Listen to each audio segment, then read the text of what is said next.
Silakan duduk saya kasih. Kita bersyukur kepada Tuhan atas kesempatan yang indah ini.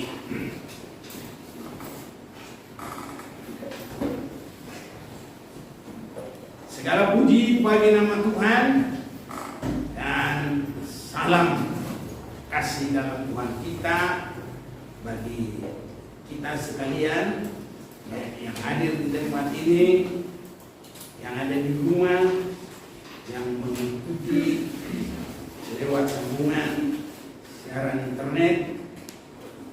Salam dalam nama Tuhan kita, Tuhan Yesus Kristus. Bahkan juga saudara-saudara yang mengulang dengan Instagram, dengan siaran langsung yang sudah ada, tinggal diulang, tapi juga YouTube. Bila semua terus berjalan seperti yang sudah, sekali ada di situ, tidak terbuang lagi, tapi bisa lagi diulang. Kiranya semua boleh merasakan berkat dengan itu. Untuk itu hari ini saya mau ajak kita membaca dalam Lukas pasal yang keempat.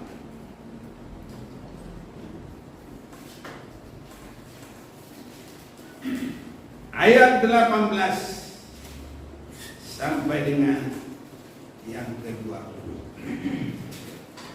Roh Tuhan ada padaku, oleh sebab Ia telah mengurapi aku untuk menyampaikan kabar baik kepada orang-orang miskin. Dan Ia telah mengutus aku untuk memberitakan pembebasan kepada orang-orang tawanan dan penglihatan bagi orang-orang buta, untuk membebaskan orang-orang yang tertindas, untuk memberitakan tahun rahmat Tuhan telah datang. Kemudian Ia menutup kitab itu, memberikannya kembali kepada pejabat, lalu duduk, dan mata semua orang dalam rumah ibadat itu tertuju padanya. Saya mau tambah lagi ayat 21. Lalu Ia memulai mengajar mereka, katanya, pada hari ini genaplah nas ini sewaktu kamu mendengarnya. Saya melihat, saudaraku, ini adalah sebagai awal. Bahkan ini juga merupakan perbatasan. Nanti yang kita akan lebih lihat lagi, adanya antikristus. Kita sangat penting mengikuti firman Tuhan ini supaya kita semakin mengerti, berjalan menghadapi semua apa yang kita akan lihat. Jangan kaget. Apa yang kita akan hadapi, jangan kaget. Tapi apa yang harus kita perbuat juga harus mengerti. Saudara-saudaraku, di sini ada permulaan. Yesus berkata, lalu Ia memulai mengajar mereka, katanya, pada hari ini genaplah nas ini sewaktu kamu mendengarnya. Jadi apa yang genap di situ? Yaitu nama Yesus sudah lengkap dengan Yesus Kristus. Yesus Kristus artinya yang diurapi. Dan Yesus berkata dengan membaca nas dari perjanjian lama, itu Yesaya, dengan mengatakan roh Tuhan ada padaku, oleh sebab Ia telah mengurapi aku. Ini Yesus berkata terjadi sewaktu dia baca itu. Dan dia berkata di dalam pengajarannya, hari ini terjadi. Ini saudara-saudaraku, kalau Yesus sudah lengkap dengan nama itu, Yesus Kristus, artinya Yesus yang diurapi.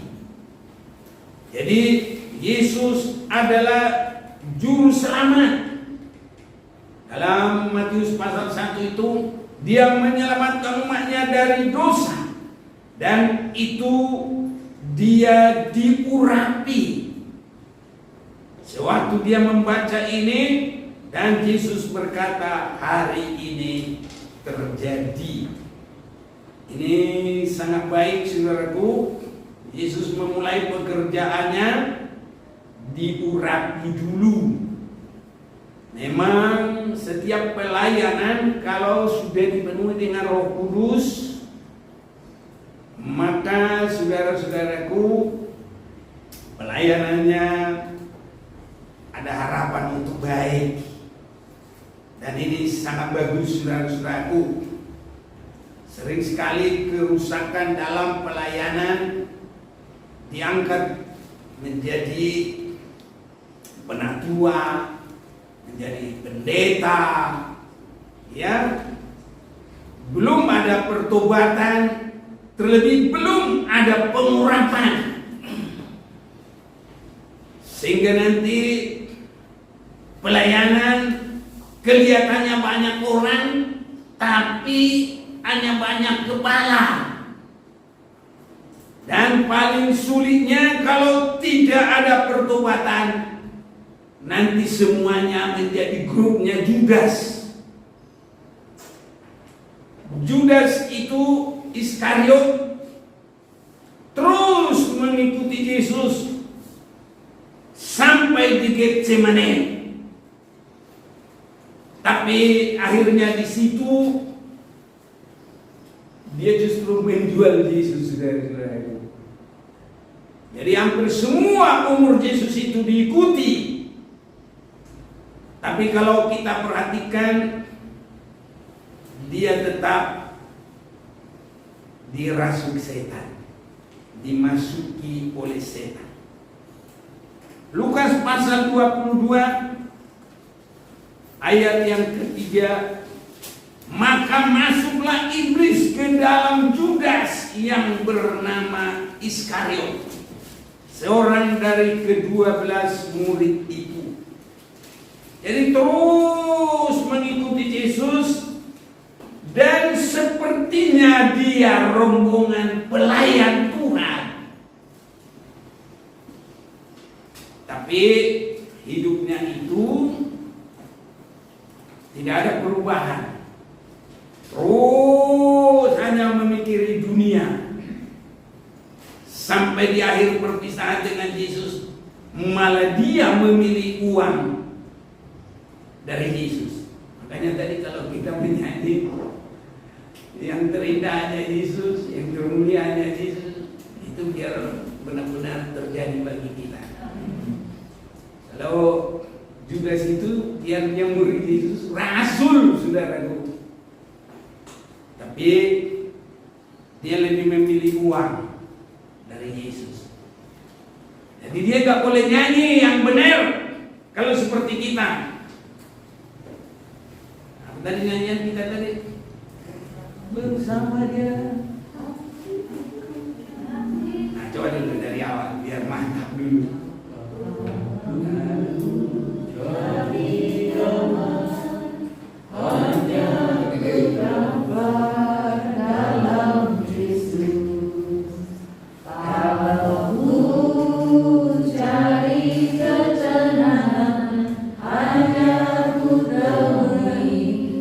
Dalam Yesus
yang ada di bumi ini akan berjalan terus. Yang benar tambah benar, yang suci bertambah suci, yang cemar bertambah cemar, yang jahat bertambah jahat. Jadi semua berjalan. Judas dalam pikirannya tidak pernah berubah, berjalan terus sampai dia nyatakan uang lebih dari segalanya. Tapi kita lihat hidupnya itu, saudaraku, jabatannya diganti, matinya juga. Saya pikir nggak bisa keram ini, saudaraku.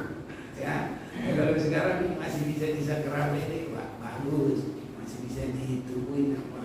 Nah, rasa kalau ini nggak ada pengikutnya, nggak ada. Jadi begitu dia jatuh, tertelungkup, perutnya pecah, jangan-jangan nggak ada yang mandiin, langsung dibuang di kubur kali ini, saudara. Padahal kesempatan bagi dia sebenarnya sudah terbuka, dari benar tambah benar, suci tambah suci, bahkan hidupnya bisa mulia. Tapi ini semuanya, saudaraku, sebabnya kita mau ambil kesimpulan, benar semakin benar, kudus semakin kudus, bertumbuh mengasihi Tuhan, bertumbuh dalam pelayanan yang berkenan kepada Tuhan. Semua ini biar bisa terjadi bagi kita. Kita juga sesudah Yesus dalam pengurapan ini, dia berkembang apa? Melawan Kristus. Dia tidak suka ada keselamatan bagi dunia ini.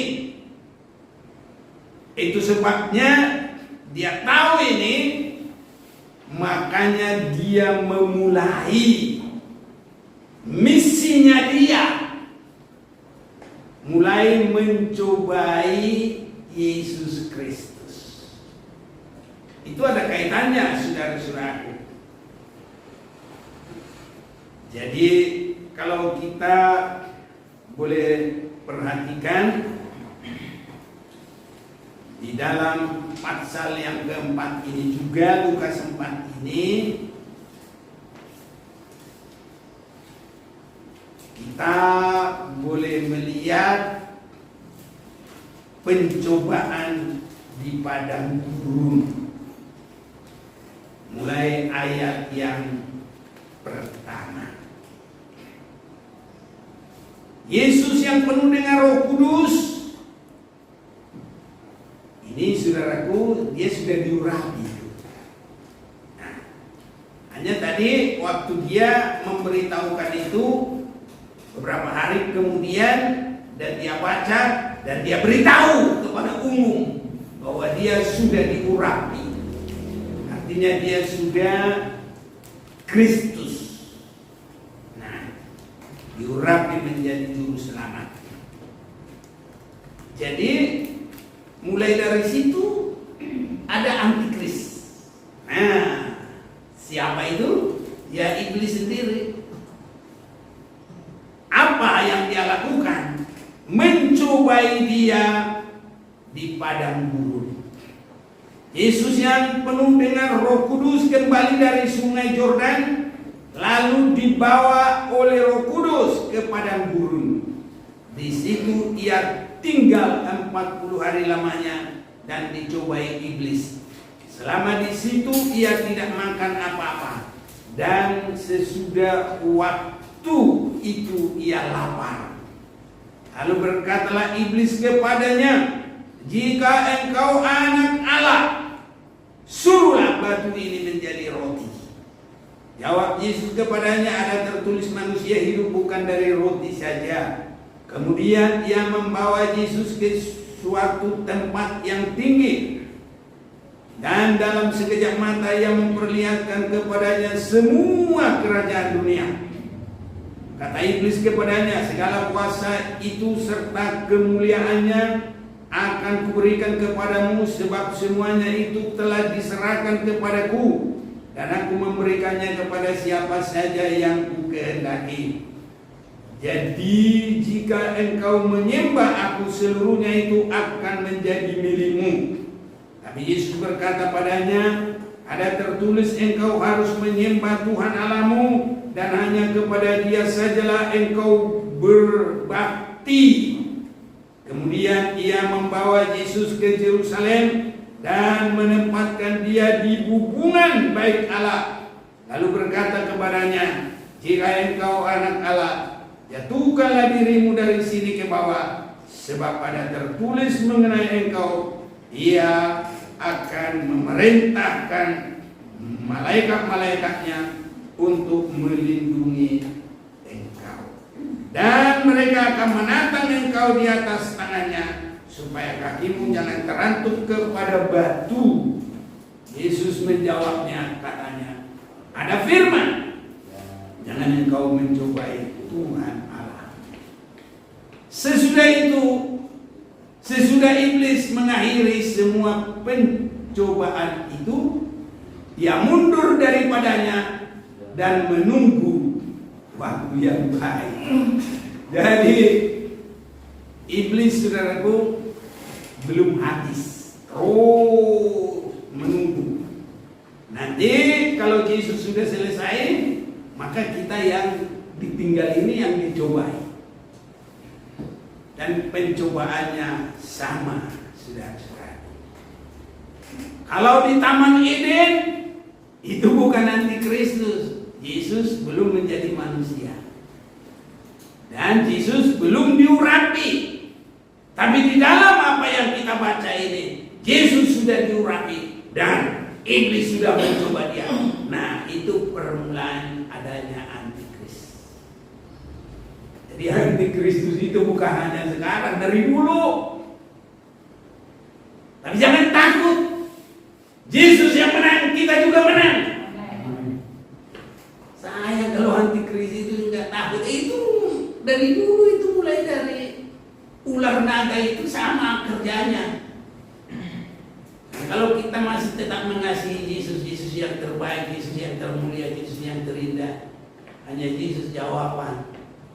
Saudara-saudaraku, apapun antikristus itu dia juga kalah. Ya. Nah, jadi tinggal hati kita ini jangan buka hati bagi iblis. Judas buka hati, langsung dimasuki iblis. Semua masuk. Iblis masuk, ya capnya juga masuk, semua masuk. Tapi kalau hati kita tidak terbuka untuk iblis, bagaimana dia boleh masuk?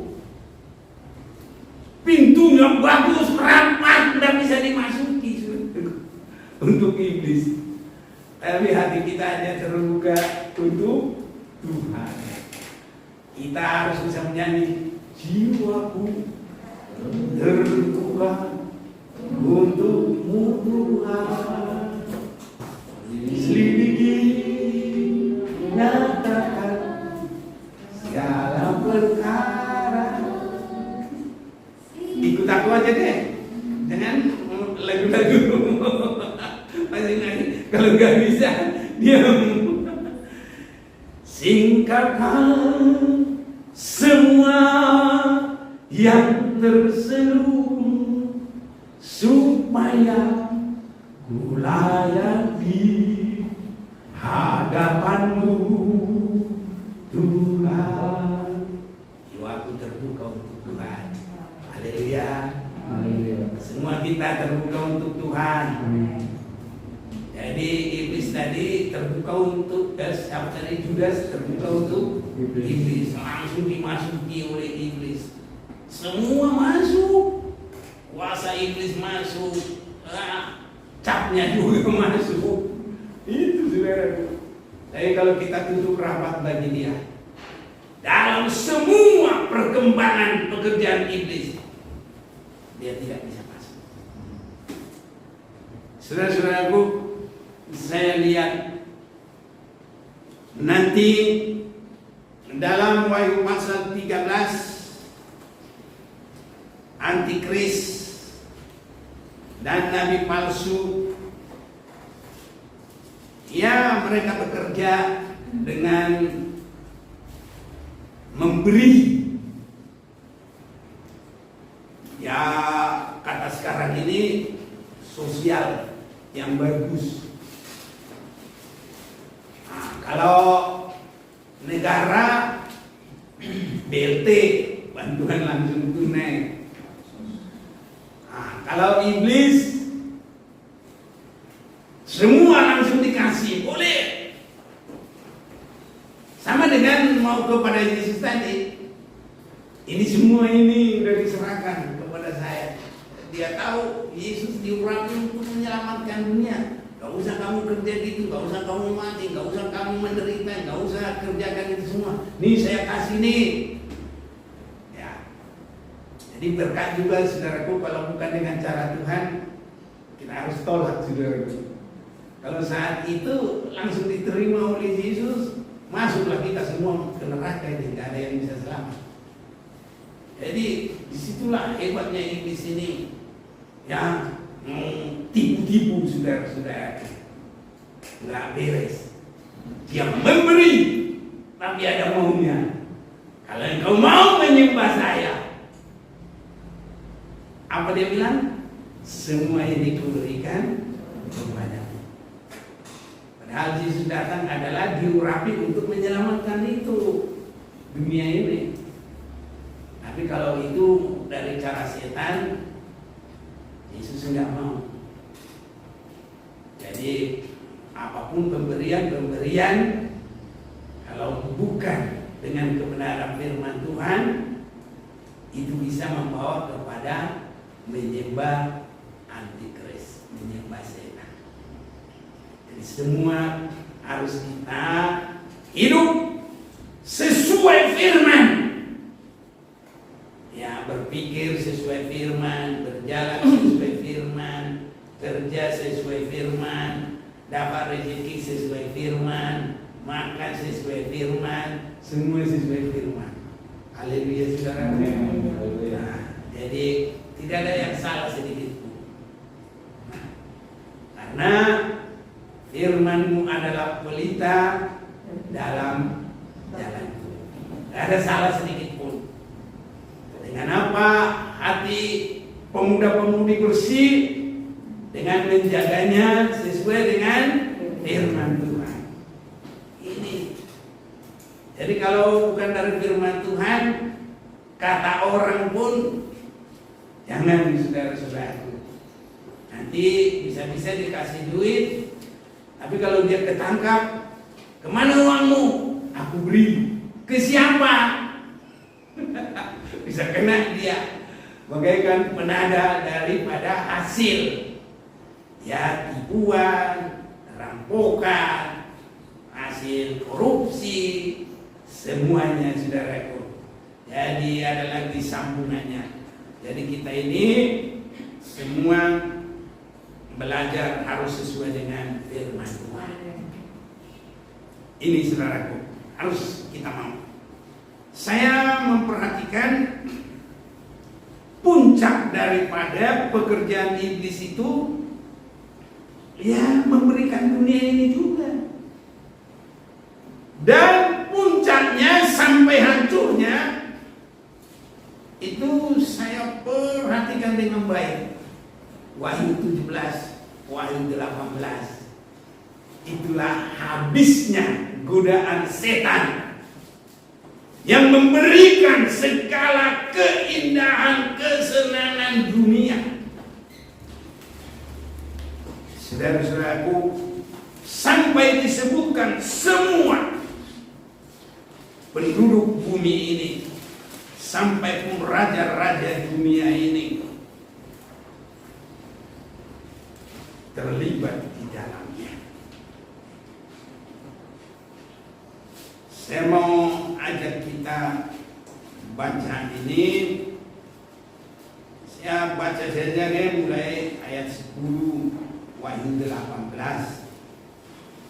Mereka akan berdiri jauh-jauh karena takut akan siksaannya, dan mereka akan berkata, celaka engkau, hai kota yang besar, Babel, hai kota yang kuat, sebab dalam 1 jam saja sudah berlangsung penghakimanmu, dan pedagang-pedagang di bumi menangis dan berkabung karena dia, sebab tidak ada orang lagi yang membeli barang-barang mereka, yaitu barang-barang dagangan dari emas dan perak, permata dan mutiara, dari linen halus dan kain ungu, dari sutra dan kain kermiji, berbagai jenis barang dari kayu yang harum baunya, berbagai jenis barang dari gading, berbagai jenis barang dari kayu yang mahal, dari tembaga kesip dan kuala, kulit manis dan rempah-rempah, wangi-wangian, mur dan kemenyan, anggur,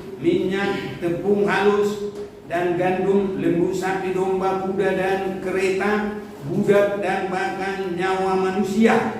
Dan mereka akan berkata, sudah lenyap buah-buahan yang diingini hatimu, dan segala yang mewah dan indah telah hilang daripadamu, dan tidak akan ditemukan lagi.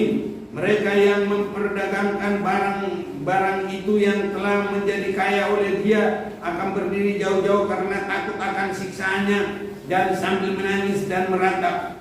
Mereka berkata, celaka, celaka kota besar yang berpakaian linen halus dan kain ungu dan kain kermiji, dan yang dihiasi dengan emas dan permata dan mutiara, sebab dalam 1 jam saja kekayaan sebanyak itu sudah binasa, dan setiap nakoda dan pelayar dan anak-anak kapal dan semua orang yang mata pencahariannya di laut berdiri jauh-jauh dan berseru ketika mereka melihat asap api yang membakar, katanya, kota manakah yang sama dengan kota besar itu? Dan mereka menghamburkan debu ke atas kepala mereka dan berseru sambil menangis dan meratap, katanya, celaka, celaka kota besar yang olehnya semua orang yang mempunyai kapal di laut telah menjadi kaya oleh barangnya yang mahal, sebab dalam 1 jam saja sudah binasa. Bersukacitalah atas dia, hai surga, dan kamu ya, hai orang-orang kudus, rasul-rasul dan nabi-nabi, karena Allah telah menjatuhkan hukuman atas dia karena kamu. Ini, saudara-saudaraku, adalah puncak pekerjaan dari godaan-godaan iblis. Jadi dia disebut bagaikan Babel besar. Babel yang pertama adalah mereka menemukan tanah yang bisa dibuat batu bata. Baru mereka buat dan susun terus adalah merupakan kesombongan mereka. Bahkan dengan pengetahuannya dan penemuannya, seolah-olah mereka bisa mengimbangi Allah. Tapi nanti kalau dalam Babel yang terakhir, bukan lagi tumpukan dari bata, tapi tumpukan manusia melampiaskan segala keinginannya, dan semuanya adalah dalam suasana dosa. Jadi Babel yang terakhir itu adalah dosa yang bertimbun-timbun. Babel yang awal adalah menara timbunan batu bata. Ini saudara, permulaannya. Nanti akhirnya kalau Babel yang terakhir, ya ini. Wahyu 18 ini ayat 4. Lalu aku mendengar suara lain dari surga berkata, pergilah kamu hai umatku, pergilah daripadanya supaya kamu jangan mengambil bagian dalam dosa-dosanya, dan supaya kamu jangan turun ditimpa malapetaka-malapetakanya. Sebab dosa-dosanya telah apa ini? Bertimbun-timbun. Nah ini bagaikan bata yang disusun. Tapi ini bukan bata, dosa. Inilah perkembangan kalau manusia itu tidak mau mengambil jalur benar tambah benar, suci tambah suci. Pasti nanti terus, karena iblis itu tidak tinggal diam, berkembang terus. Rasul saja bisa diikat sampai kepada matinya, saudara-saudara. Itu sebabnya biar kita semakin doa mendoakan satu dengan yang lain. Jangan sempat menghakimi, tidak perlu. Kalau kita tahu kita hanya pendoa syafaat, jangan menghukum, tapi saling mendoakan. Sebab dosa-dosa telah bertimbun-timbun sampai ke langit, dan Allah telah mengingat segala kejahatannya. Yang dapat kita lakukan adalah mohon pertolongan Tuhan. Yang lain gagal, saudara, tak bisa. Tapi berdoa, mohon pertolongan Tuhan. Apa yang kita lakukan di luar itu jadi salah nanti, saudara. Jadi terbiasa melihat balok selumbar di mata orang, balok di mata sendiri, misalnya gitu, saudara. Ya, jadi Babel besar itu adalah dosa yang bertimbun-timbun, dan Allah mengingat segala kejahatannya. Balaskanlah kepadanya sama seperti dia juga membalaskan, dan berikanlah kepadanya 2 kali lipat menurut pekerjaannya. Campurkanlah baginya 2 kali lipat di dalam cawan pencampurannya. Berikanlah kepadanya siksaan dan perkabungan sebagai kemuliaan dan kemewahan, sebagai kemuliaan. Sebanyak kemuliaan dan kemewahan yang telah ia nikmati. Sebab ia berkata di dalam hatinya, aku bertata seperti ratu, aku bukan janda, dan aku tidak akan pernah berkabung. Ini mempelainya setan ini, saudaraku. Jadi kalau Allah itu dari awalnya ya ada, kedua nanti Yesus Kristus, ya nanti ada juga gereja yang disebut perempuan yang di langit itu dalam kekulusan. Tapi di sini ya mempelainya setan, dosa bertambah dosa sampai bertimbun-timbun. Karena Tuhan tolong kita mulaikan terus, jangan ada lagi sampai bibit yang sekecil-kecilnya kelemahan-kelemahan, kekurangan-kekurangan, dosa-dosa. Tapi yang ada adalah kebenaran bertambah terus, kebenaran, kekudusan bertambah terus, kekudusan. Sebab semua berkembang di sini kita lihat. Dan akhir daripada dosa adalah penghukuman, bahkan yang dilipat gandakan. Ini saudara-saudara yang terkasih. Itu sebabnya Yesus Kristus diurapi juru selamat, tapi iblis datang menjadi anti Kristus, menggagalkan semuanya. Kalau Yesus membawa kita benar, semakin benar, sampai tidak bercacat celah. Tapi iblis menggoda dengan kesenangan dunia. Semua ada di situ, di Babel itu. Tidak ada yang tidak ada, semua ada. Dan kalau kita baca di dalam Wahyu 13, sebenarnya kata membeli ini tidak pakai duit, saudaraku, hanya sebagai keanggotaan saja. Jadi itu sebabnya, saudaraku, begitu lebarnya pintu masuk untuk kepada kehukuman itu. keselamatan itu tidak lebar, saudara. Sebabnya ada sekolah, ada nyanyian sekolah minggu. Di dalam dunia ada dua jalan. Ini kiri kanan sama, ini dua, bukan jadi empat. Lebar dan sempit, mana kau pilih? Yang lebar api, jiwamu mati. Tapi yang sempit, apa ya?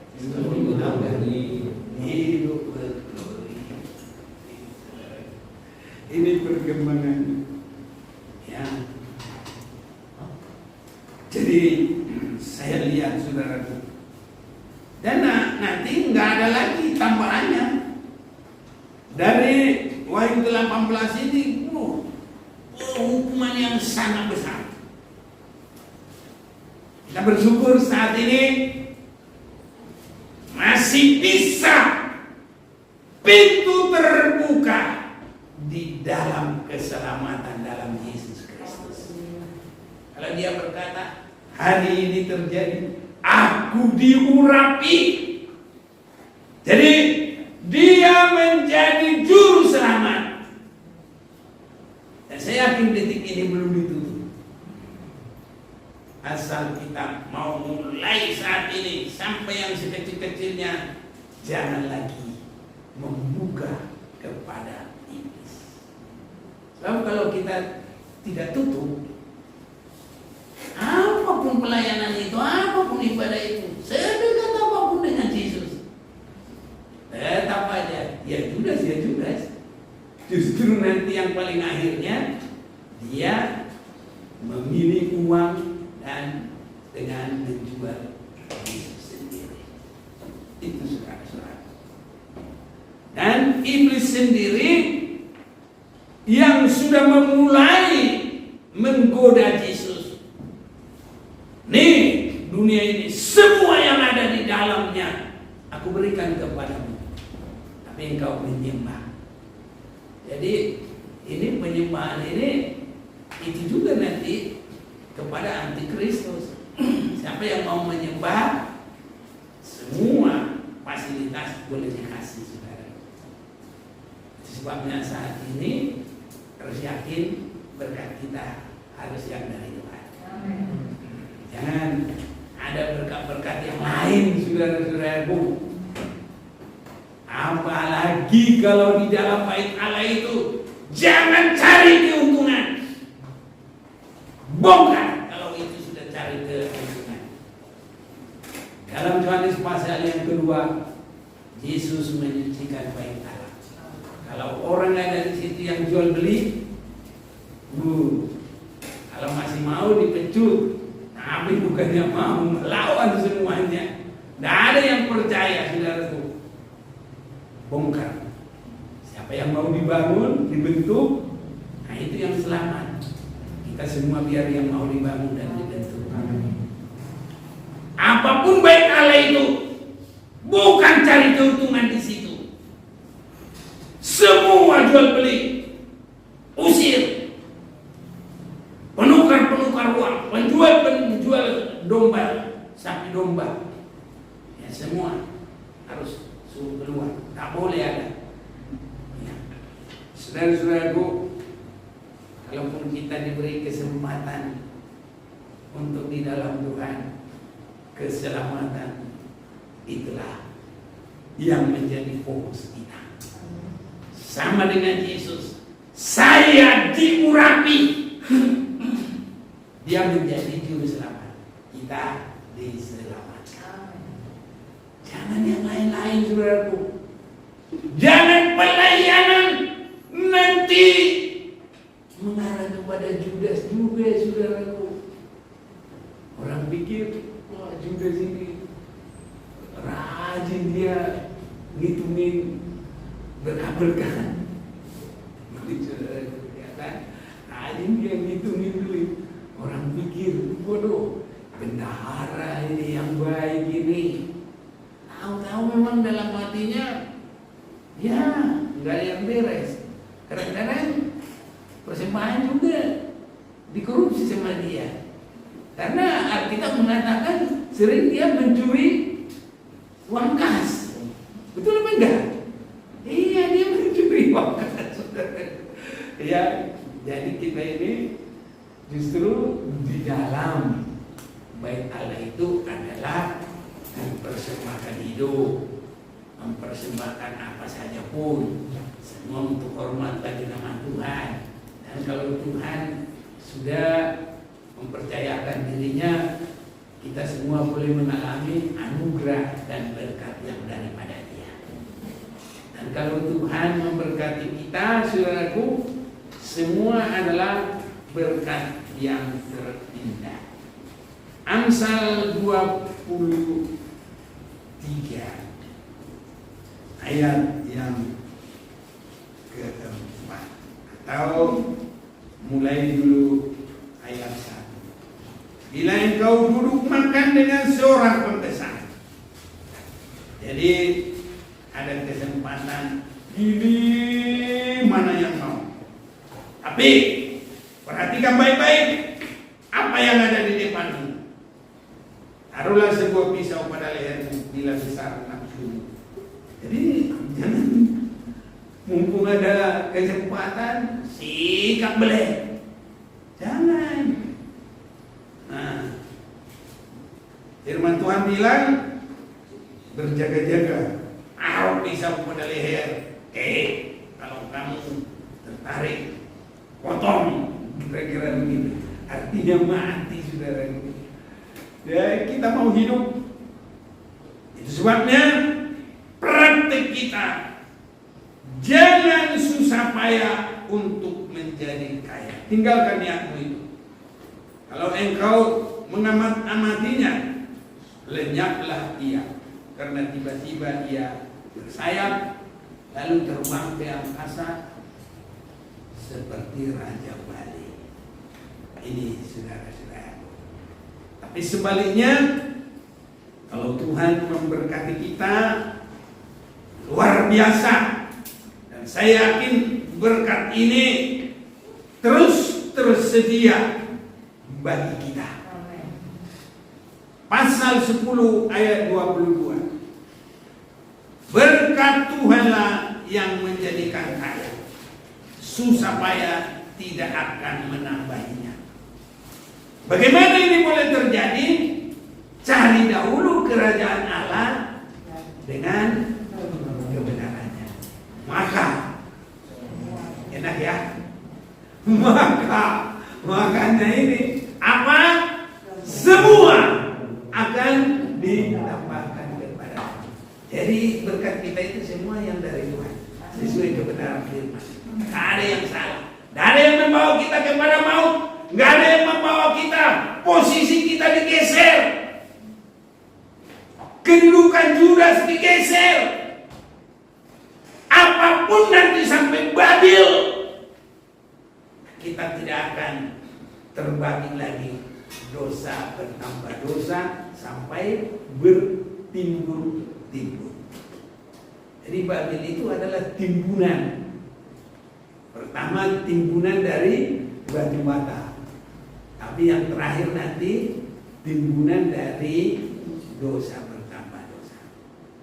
Kalau tadi itu hanya baru kesombongan, timbunan batu bata, ya, seolah-olah bisa menyelamatkan diri, keakuan yang tinggi dikacaukan.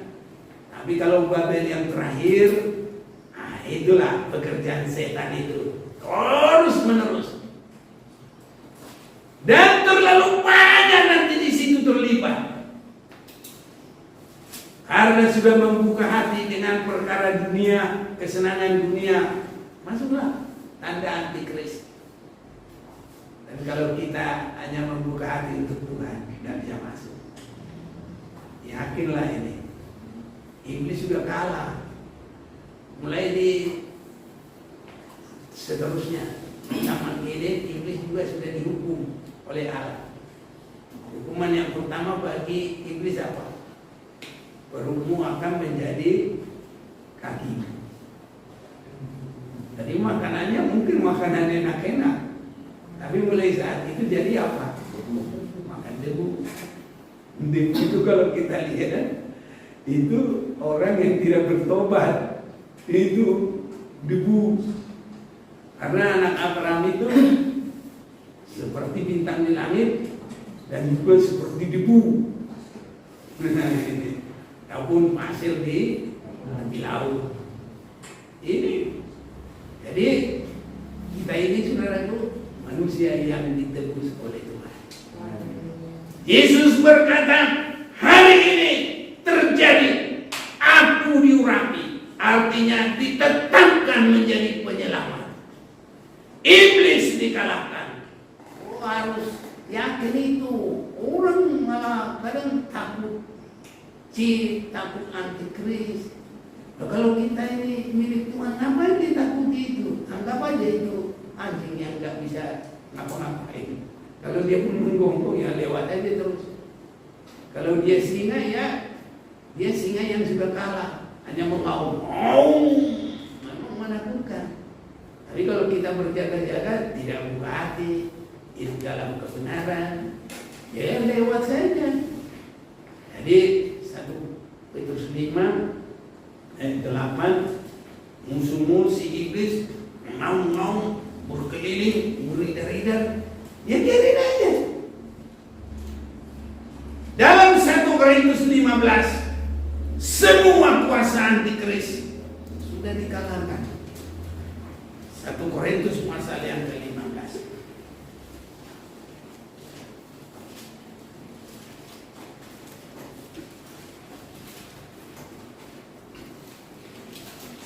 Mulai ayat yang ke-52.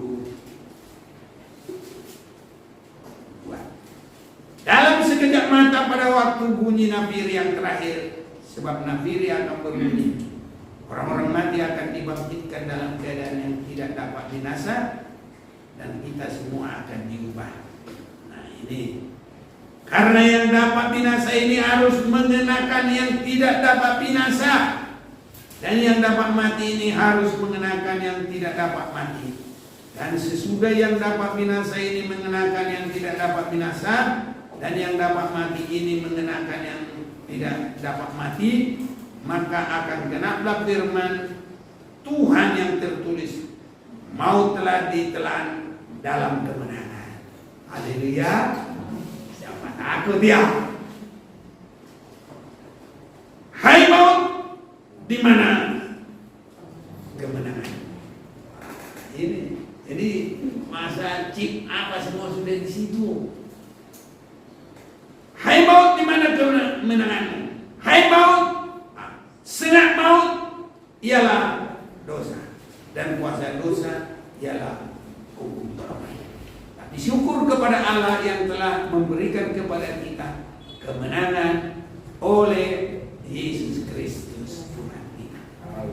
Yesus Kristus itu tadi. Kapan dia jadi Kristus? Dia waktu memulai pekerjaannya. Tadi kita baca di dalam Lukas pasal yang keempat. Hari ini terjadi, pengurapan itu terjadi. Sampai saat sekarang, saya yakin masih terjadi sekarang. Kita dipelihara, kita menang. Tetapi syukur kepada Allah yang telah memberikan kepada kita kemenangan oleh Yesus Kristus. Kapan itu Yesus Kristus? Itu tadi yang kita baca Lukas pasal yang keempat. Hari ini terjadilah, sedang terjadi. Karena itu saudara-saudara yang kekasih, berdirilah teguh. Haleluya. Apa yang mau ditakuti? Nggak ada yang takut. Semua macam iblis yang mulai masuk di Taman Eden, iblis yang mau menggoda Yesus di padang gurun, iblis sampai yang terakhir nanti dengan semua perkara yang ada, pernak-pernik dunia dipakai semua. Itulah Babel.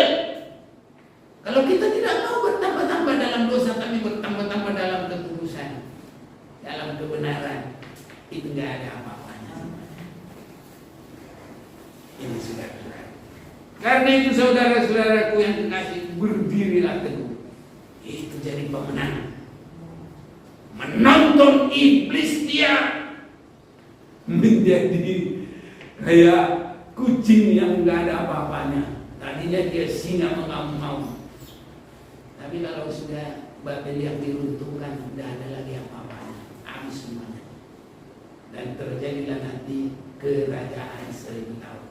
Wahyu pasal 2. Saya senang, saya ikuti semua. Wahyu 12, Wahyu 13, Wahyu 14, Wahyu 15 dan 16 itu berhubungan dunia. Baru Wahyu 17, itulah semua pekerjaan setan iblis. Dan itu sampai kepada akhirnya Babel yang besar. Mencoba seperti yang kepada Tuhan Yesus, tapi bukan kepada Yesus lagi, kepada kita-kita ini. Yesus sudah naik ke surga, kepada keturunan Yesus yang berpegang kepada Yesus. Ya, sebabnya saat ini, karena itu saudara-saudaraku yang kekasih, berdirilah teguh, jangan goyah, dan giatlah selalu dalam pekerjaan Tuhan. Jangan diam, saudaraku. Kalau kita diam, orang saja kalau tidur saja badannya jadi ini, saudaraku, nggak ada sedikit pun tenaga, lembek badannya. Tapi dia binaragawan, nggak ada lembek. Ini, saudaraku, kerjaannya gerak terus, latihan terus. Itu sebabnya giatlah selalu dalam pekerjaan Tuhan, biar rohani kita kuat. Sebab kamu tahu bahwa dalam persekutuan dengan Tuhan, jadi upayamu tidaklah sia-sia. Kita harus bisa menyanyi, hidup ini adalah kesempatan. Hidup ini adalah untuk melayani Tuhan. Jadi tidak ada yang kita khawatirkan. Mulai dari surga, iblis itu sudah diperangi. Dan kalaupun dia di Taman Eden, dia sudah dihukum. Itu menunjukkan dia tetap tidak bisa melewati kekuasaan Allah. Hanya kebenaran, keadilan Allah itu tidak cukup hanya di situ saja menunjukkan keadilan, kebaikan, kebesarannya. Iblis itu harus masih diberi kesempatan. Dan nanti terakhirnya di mana? Babel, kota yang besar, hancur semua, runtuh. Sebabnya apapun keindahan dunia ini, jangan kita, saudaraku, bangga dengan perkara dunia ini. Ya, ada yang lebih indah yang Tuhan berikan bagi kita, Yerusalem baru. Ini saudara-saudara. Jadi kita ini kepada perkara dunia ini, jangan tolong begini terus. Jangan. Kita ini harus bisa membatasi diri. Adapun kita lihat di meja yang sangat besar, boleh semua mau apa, tapi jaga-jaga, siap sedia pisau, tapi bukan pisaunya pembunuh, supaya kita mengerti pembatasan. Kepada dunia ada pembatasan, tapi kepada Tuhan buka hati selebar-lebarnya. Ya. Ini saudara-saudaraku yang kekasih, Yesus mulai dari pengurapan itu sampai dia mengadakan penyelamatan dan dia bangkit dan naik, itu jaminan bagi kita mengalahkan semua perjalanan setan yang sampai nanti puncaknya Babel yang besar.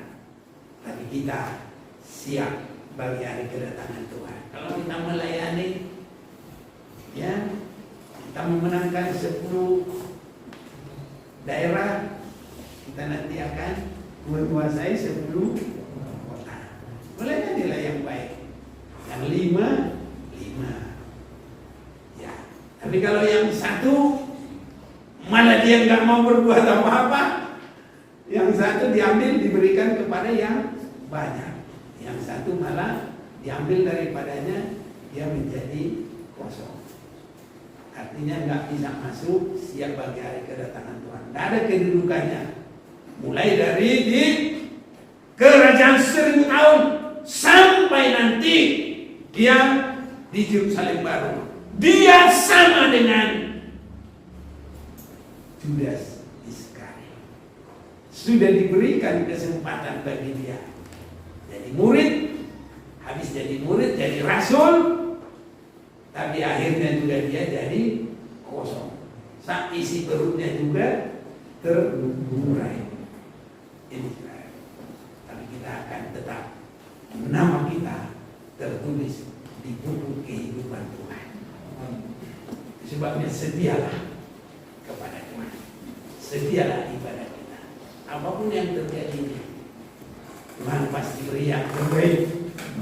Saya bersyukur sampai saat ini semua kita dipelihara, walaupun melalui banyak hal.